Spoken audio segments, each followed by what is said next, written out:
తరి నానా తరి నానా తరి నానా తర నానా.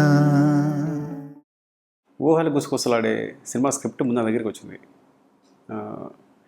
స్క్రిప్ట్ చదివాను కానీ నేను అంటే ఆ టైం ఇంకా ప్రొడక్షన్ స్టార్ట్ చేయలేదు.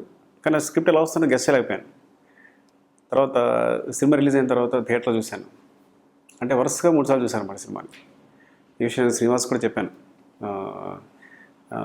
ఏంటంటే ఆ టైంకి చాలా కొత్తగా అనిపించే డైలాగ్స్, చాలా ఫ్రెష్గా అనిపించినాయి, చాలా క్రియేటివ్గా నాకు చాలా బాగా నచ్చేసాయి. నేను కొత్త ఫార్మాస్ వాడి అబ్బాయి ఏంటో ఒకసారి చూద్దామని నేను మళ్ళీ చూశాను.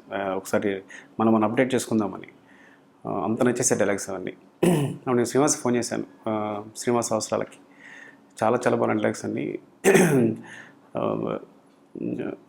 చాలా బాగా రాశారు. నేను ఈ సినిమా ఎంత బాగా వస్తుందంటే స్క్రిప్ట్లో ఉన్న సినిమా నేను మేబీ ఫస్ట్ టైం ఏమో ఏంటి ఎవరిదైనా స్క్రిప్ట్ పూర్తిగా ముందు చదవడం, సినిమాకి ముందు చదవడం అనేది. అంటే తన ఆర్టిస్ట్ కాబట్టి ఆ పర్ఫార్మెన్స్ అది ఇలా వస్తుందని ఊహించలేకపోయాను అనమాట. సో టోటల్గా క్యారెక్టర్స్ శౌర్య దగ్గర నుంచి కానీ, తన పర్ఫార్మెన్స్ కానీ, హీరోయిన్ దగ్గర నుంచి కానీ, ఆల్ ఆర్టిస్టుల దగ్గర నుంచి అంత తక్కువ డేస్లో అంటే ఒక సినిమాని చాలా అందంగా తీసుకొచ్చాడు ఊహలకు సుస్తాడే సినిమా దాన్ని.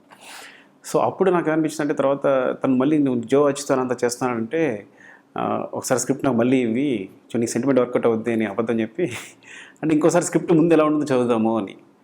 సో స్క్రిప్ట్ చదువుతూ ఒక క్లైమాక్స్కి వెళ్ళేసరికి అంటే నవ్వుతూ అంటే ఈ స్క్రిప్ట్ విచిత్రమైన స్క్రిప్ట్ అనమాట. అంటే ప్రేమలో థ్రిల్లర్ అనేది కొత్తగా ఉంటుంది.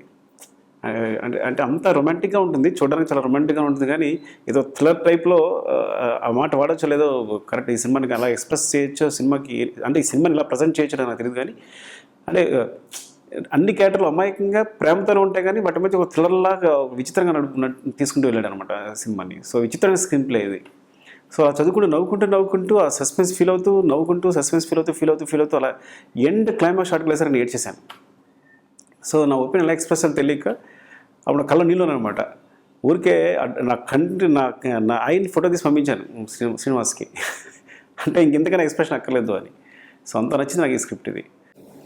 ఇంకా సాయి కొరపాటి గారు అంటే ఊహలు గుసగుసలాడే అంటే సాయి కొరపాటి గారు ఇండస్ట్రీలో అంత అగ్రెసివ్గా ప్రొడ్యూస్ ఏమైనా చూడలేదు. అంటే సినిమా తర్వాత సినిమాని ఒక స్క్రిప్ట్ని డిసైడ్ చేయడం కానీ, వెంటనే సెట్స్ మీద తీసుకెళ్ళిపోవడం కానీ, ఊహలు గుసగుసలాడేని ఆయన గెస్ట్ చేసాడు అంటేనే ఆయన I think he's the best producer ఆ సినిమాలో అవుతుందని. తర్వాత మనమంతా చూశాను. అంటే ఒక మంచి సినిమా చేయాలి, ఒక టేస్ట్న సినిమా చేయాలనే ఉద్దేశంతో ఆయన మూవీస్ చేయడం కానీ, ఆ తర్వాత జో అచ్యుతానంద ప్రొడ్యూస్ చేయడం కానీ. So wish all the best Korapati Sai గారు. ఈ సినిమా డెఫినెట్గా చాలా పెద్ద సక్సెస్ తీసుకొస్తుంది, మీకు బోల్డ్ అండ్ డబ్బులు కూడా తీసుకొస్తుంది, బోల్డ్ అంత పేరు కూడా తీసుకొస్తుంది. టీజర్ చూశాను, చాలా బాగుంది. బ్యాక్గ్రౌండ్లో కళ్యాణ్ మ్యూజిక్ చాలా అందంగా ఉంది. ఊహల గుసగుసలాడే కళ్యాణ్ మాలిక్ మ్యూజిక్ ఎంత ప్లస్ అవుతుందో ఈ సినిమాకు కూడా అంతే ప్లస్ అవుతుంది. చాలా హృదయంగా, అందంగా, అంటే గాల్లో తెలిపోవచ్చు తన మ్యూజిక్ వింటుంటే, అలా ఉంటుంది తన మ్యూజిక్. సో ఈ సినిమా కూడా చాలా ప్లస్ అవుతుంది. ఊహల గుసగుసలాడే చూసిన తర్వాత నేను దిలీప్ కూడా కనెక్ట్ చేశాను. అప్పట్లో నాన్నకు ప్రేమతో సినిమాకి ముందు కెమెరామెన్ కావాలంటే నాకు సినిమాగ్రాఫర్ కోసం ఎదుగుతున్నప్పుడు నేను దిలీప్ని కూడా రిఫర్ చేశాను అనమాట. సో ఏంటంటే కొత్త అబ్బాయి ఒకే సినిమా చేశాడని ఒక్క ఉద్దేశంతో తప్ప తను అంటే ఊహల గుసగుసలాడే ఎంత బాగా నచ్చింది, ఆ సినిమా క్వాలిటీ ఎంత బాగా నచ్చింది. అంత తక్కువ డేస్లో అంత క్వాలిటీ ఇవ్వడం అనేది చాలా అసలు సాధ్యం కాదు.